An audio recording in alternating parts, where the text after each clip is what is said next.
some sort of health thing happening. We both believe in God, so you believe in the other God too. Oh, sure I do. The enemy.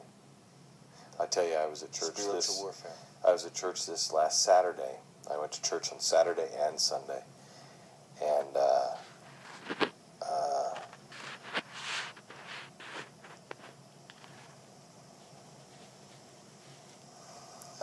I had to go give a speech on Israel that night, and I had spent all day writing the speeches for this event,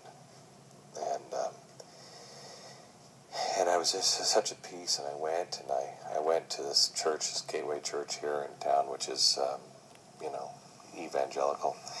Everybody raised their hands and stuff. And I got there and I started thanking the Lord for everything that I could do and praying about the speech that night for Israel. I was hit with pain, crippling pain, and pain to the body. I was so glad that I'm A, Glenn Beck, and B, that I am. I was at the church because everybody thought I was having a religious experience because I was crying. And my doctor came in to say he was going to be with me at the Israel trip, and he just happened to be coming, and he came in late, and I looked at him, and he thought I was having a religious experience because I had tears running down my face, and everybody was singing, and I leaned over to him, and I said, "Pray with me now.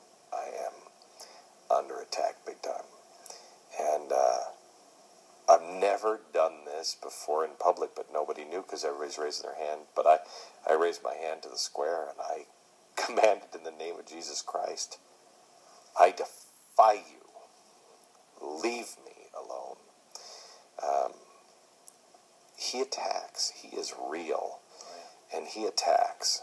And he attacks with vengeance. And he knows your weak points. Oh, yes, he does. And he will, when you least expect it, and in ways that you least expect.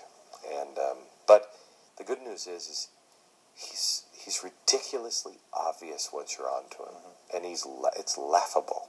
It's laughable. You really think you're going to win? You think you're going to win me? You can spend me all the way to the end. There's billions more after me. You lose in the end, and it's pathetic.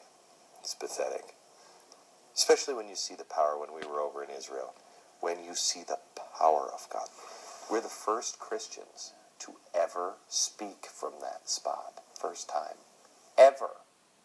Now, how did we put that together in 3 months? You're the first Christian to have such an event at really the holiest site in the world.